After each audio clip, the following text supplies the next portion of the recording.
In the spirit of International Women's Day, I had the chance to sit down with three influential female broadcasters, Chris Simpson, Slone and Evanka Osmak, and hear all about their journey into this male-dominated industry. No holding me down when I'm about to go get it. Get out of my way, 'cause I'm taking it back. Christine, what positive changes have you seen in the industry for females since you first joined? Well, in the 20 years since I first joined, hard to believe, the biggest positive is that I'm just seeing more and more women doing this kind of work, more women involved in sports broadcasts of any kind. And even, your broadcast, an all-female broadcast team doing an OHL game. The fact that there are women that can do all of the roles that it takes to provide an all-female broadcast team is so impressive. And then the more you see that, the more normal it becomes. So that's probably been, to me, one of the most positive things that I've seen. Has there ever been a specific obstacle for you where you felt, you really had to rise to the occasion because of your gender? There have been challenges along the way from other women, which might sound surprising, but it's kind of heartbreaking to hear that sometimes women don't have the best intentions for other women in the industry. We're supposed to be in this together and have each other's back.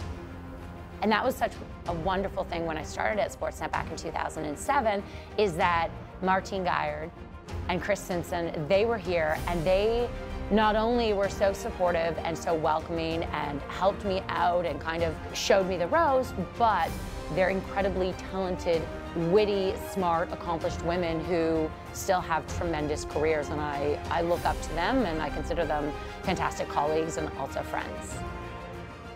I think a lot of the barriers they're a little more subtle. I don't think it's a matter of people being so outward about saying, you're a woman, you can't do this job. But there are just these subconscious biases that this entire culture hasn't quite gotten away from. In the past, I think we all just sort of put our heads down and do what we're told. And I think women in particular, we don't always stand up for ourselves. And I just feel more of a responsibility, not only to do that for myself, but to do that for other women that maybe don't have the confidence that just comes with being in this industry and with age, and that's one beautiful thing of having done this for so long. I don't worry so much about what other people think, and I'll speak my mind. When we look back at 2019, the All-Star Game. In the home stretch. 14.346. That iconic moment. What do you think it will mean for females?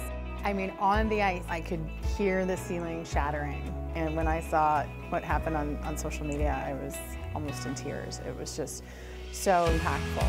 I don't know what it's going to mean. I just think it's a really slow process. And sometimes when it comes to education and inclusiveness, people don't know what they don't know. I'm also now a teacher, and so I'm seeing this younger generation of females coming through, and I just hope that they see that there's more to this job, especially being in front of the camera, than the whole glamour side of things and makeup and hair and wardrobe, that it does take a lot of hard work. And yes, women are unfairly judged sometimes and criticized more so than our male counterparts. So there is a lot of hard work that goes into it, but I think I'm just letting them know that if you put that in, then you can accomplish anything. Changing the narrative, really. There's more to the story. I'm always there for the girls who are looking to make that leap. Women supporting women. Gotta do it. What I also hope to see are more women in the executive offices. We're fortunate to have a lot of men who also support the idea of women doing non-traditional